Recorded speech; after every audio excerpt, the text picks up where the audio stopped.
Okay, guys, you're welcome back to our class again. And in this particular experiment, we're going to be determining the force constant of an elastic spring, and that is under the elasticity of solid materials, where we're going to be X-raying Hooke's law proper. In this experiment, we have the following apparatus. We have a rotor stand with clamp. We have a meter rule. This is a 1 meter rule that is hung here using another clamp at the base of the rotor stand separately, while the other clamp here is holding the spiral spring. This is a helical spiral spring with a pointer to tell us the extension produced whenever a mass is hung on the spiral spring. And then we'll have a set of masses here. Here is a 60-gram mass, a 20-gram hanger, and then 20 gram masses hung, making it a total of 60 here. We are going to be starting with this, and then we have another 20 gram mass also available to add to make it a total of 5 readings. And then we have a stop clock which we are going to use in the second part of this experiment. So what is the procedure? As you're seeing it on the screen there, we are going to first of all determine the initial pointer reading on the meter rule. When we have done that, we will now hang in these 60 grams on the hanger here and then determine the new position so that we can use that to calculate the extension that will be produced as a result of this 60-gram mass that is hung here. And then once that is done, we'll now proceed, replace the 60-gram mass with 80, 100, 120, and 140. When we must have done that, we would also calculate the extension for these other procedures repeated, and then we'll now come to the second part where we are going to find out the time it would take to make 10 oscillations. That will be for the second part of the experiment, but let's get this done for the first part. So what is the initial pointer reading? Remember that one of the precautions that you would have to take in doing this experiment is to avoid parallax error. So you would have to look at eye level, and then when you look at eye levels here, I'm using the calibration to my left. That is the one that the point where the pointer is at. So if you read this at eye level, you're going to see that I have here to be 43.2, 43.2. So I'm going to record this as our initial pointer reading, 43.2, and then I would hang in the mass 60 grams here and see what it's going to give me. Of course, you expect that it will extend. So when we check it out again, what will it give us? Anything we get at this point, we'll subtract it from the initial pointer reading, which was 43.2, and then that will give us the extension produced as a result of this 60-gram mass.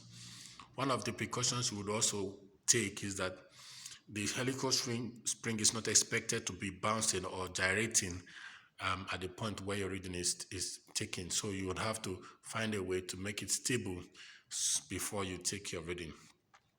So if we look at eye level at the moment, you can see that there are some gyrations on. So you try as much as possible to trap that. All right. So let's just see what we have at the moment. This is 41. Remember, we're looking at eye levels, 41.5. According to what I have, 41.6 now, 41.6.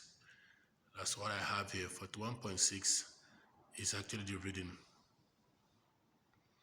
Okay, so I will record this and then I will add another 20 gram mass to make it a total of 80 grams. We would also do the same. Okay, now we are proceeding further by adding up another 20 gram mass, making it a total of 80 grams as you see here. And then we are looking at what the reading will be on the meter rule. That is the new, you can see there's an extension in the spring. It has extended. So let us look at it and find out what will be the new position here. Then from there we can be able to deduce the extension. So There's a bit of a gyration at the moment. Let's try to make that steady. So we can actually just check it out as it's becoming steady. Here at eye level, I have this to be at 40. We'll just allow it to calm a bit, but I'm seeing 40.6 here as well from what I'm seeing here. 40.6. Indicative of what I'm seeing here is 40.6. All right, I can use that 40.6. I will now add another 20 gram mass. Here's another 20 gram mass. I can add. So here's another 20 gram mass added, making it a total of 100 grams. Let's make it steady. All right. So our last reading was 40.6. And here I'm having 39. Wow, I think these readings are sequential in a bit. I'm having 39.6 here too. I would like to be steady.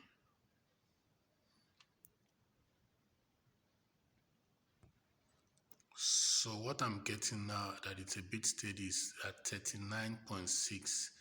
This is a spiral spring that actually, you note that at no point will you have it completely at rest.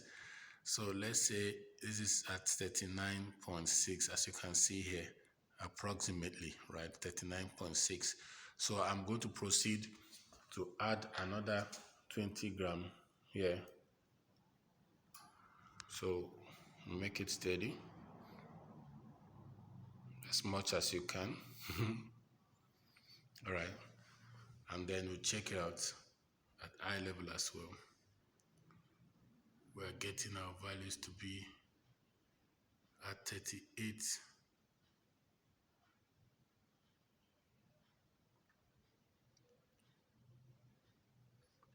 I'm seeing 38.9. 38.9. That's what we have here, 38.9. So I will record this as what we have at the moment.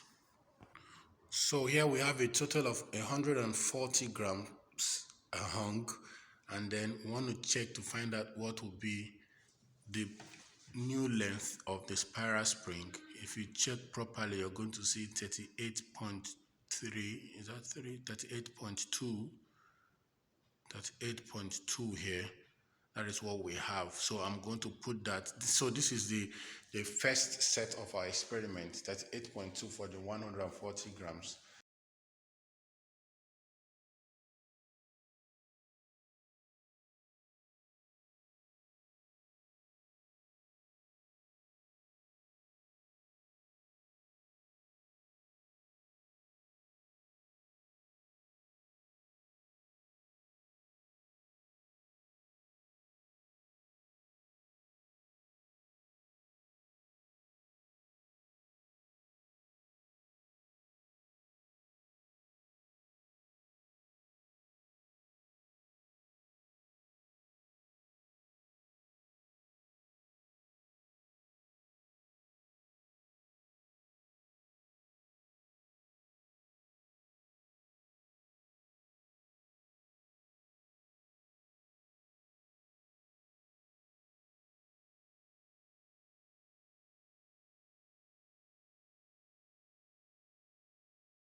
Okay guys, our table has been compiled and here are the values that we've gotten from the experiment that we conducted. The initial pointer reading which we recorded is there on top of the table, and then the masses that we used, the length or the pointer reading at the point of hanging the mass was also noted, and the extension produced, which is the difference between the initial pointer reading and the length, is also computed, and this is what we have on the table all represented. Now with this particular table here, we are asked to plot a graph of M on the vertical axis and the extension that we computed on the horizontal axis.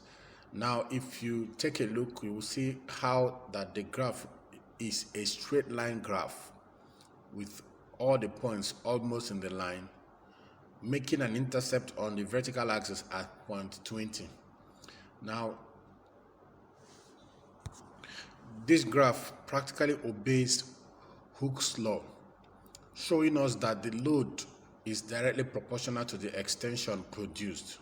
So you can see that both the load, or in this case the mass, is increasing in direct proportion to the extension. So we can conclude that the graph obeys Hooke's law. Now from here, we are asked some few questions. Of course, we first of all deduce the slope of our graph, which we by computation got 23.16 gram per cm. As you see here, we can actually convert our values to Newton per meter, meaning that the value of the slope can give us, or will give us, the force constant of the spring that was used. So it means that if we change the mass, convert it to force by, first of all, changing it from gram to kg, which is by dividing it by 1000, and then we'll multiply by g, that would give us the force. And then the extension, which is in cm, can also be converted to meters, and then our value will now be in Newton per cm. So you can see also that if these values are converted from gram per cm, we will also get the same value for Newton per meters, because at the end of the day we got 88 gram for the mass. So by converting it to Newton, we divided by 1000 and then multiplied by 10. That would give us 0.88 Newton. And then the extension, we got 3.8. That is, we are still talking about the slope. So the 3.8 is in centimeters. So if we divide it by 100, we'll get 0.038 meters. So if we divide our answer, then we'll get 23.16 Newton per meter. If we also solved in gram per cm, we'll also get the same value. So it means that the value of the slope gives us the force constant of the spiral spring that we have used. So I already told you that the intercept on the vertical axis is 20 gram. And in the question, they say we should find the difference, or we should differentiate in extension when the mass increases from 100 to 140 gram, and we should call it x. This particular question would be answered from the graph. So if we go back to the graph, we're going to see where we marked it. At point 100, we traced it to the slope line and then found out the extension at point 100. And then also at point 140, we also traced it to the slope line and then traced it to the extension axis. And then we took note of the values that we got at those particular points. And then we found the difference. At point 100, we got our values to be 3.4. And at point 140, we got our value to be 5.2. So by the time we found the difference, then our value was 1.8 cm, and that is our x value according to this particular question is 1.8 centimeters. And then the second part of the experiment, they asked us to find the time for 10 oscillations for both 140 and 100. And in this case, we did the experiment twice and then found the mean value of the time in order to avoid experimental errors. So the first time we did for 140, we got 5.12, and then the second time we got 5.00, and then we found the average to be 5.06 seconds. So that is the time for 10 oscillations. But in this case, they're asking us for the time for one complete oscillation. So it means that if the time for 10 oscillation is 5.06 seconds, then the time for one complete oscillation will be that value divided by 10. So in this case, the time for one complete oscillation was 0.506 seconds. We did the same thing for 100 grams. With 100 grams, we found the average of the time to be 4.56 seconds, and then we computed the time for one complete oscillations to be 0.456 seconds. All right, so finally, they now asked us to find the squares of these particular two values that we've gotten for the time, and then divide the difference by the value of x that we've already computed earlier. So by the time we squared and found the differences of those two times, dividing by the x, our answer is 0.027 seconds squared per cm. This is peculiar for this particular question. Actually, the reason why we solve this question is so that you can actually know how you can be able to navigate through some certain kind of questions. Stopping at the slope, graph and slope will not really help as much. So that is why we take our time to answer completely the questions that follow. Now, after this, we are asked to find the precautions. Of course, we've done so many on this. The precaution for any mechanics experiment that has meter rule, you must avoid parallax error in reading that meter rule. Zero error in reading the stop clock was also noted in case you used one. You must have to avoid drought because of that oscillation, so you must have to avoid drought. And then you must also avoid taking reading when the spiral spring was gyrating, especially during the first part of the experiment. And then we're now asked to define simple harmonic motion. A simple harmonic motion is defined as a periodic motion of a point along a straight line such that its acceleration is always towards a fixed point in that line and is proportional to its distance from that particular point. It can be long, but this is the exact definition for simple harmonic motion. And then finally, we're asked to solve a problem under Hooke's law, where the original length of a spiral spring is given as 20 cm, and the extension when a load of 15 Newton is hung is 5 cm. And then we were asked to find the length, total length, when a load of 100 Newton is hung. First of all, we will have to find the extension that will be produced when that 100 Newton load is being hung. To find that, we use the formula F1 over F2 is equal to E1 over E2. You can actually go through using F is equal to KE, find K, and then solve for the second part in form of variation. But this is a straightforward formula for you to calculate and deduce this. So if we find the second extension, we're going to get 10 cm, but they're not asking us for the second extension. They're asking us for the total length. So it means that since the original length is 20 cm, then the total length when stretched by 100 Newton force will be that original length, which is 20 cm plus the 10 cm, which makes it a total of 30 centimeters. So this is all we were asked in this particular experiment, and we believe that it has really been of help to you. Please do well to subscribe, like our videos, and of course share to your friends. God bless you.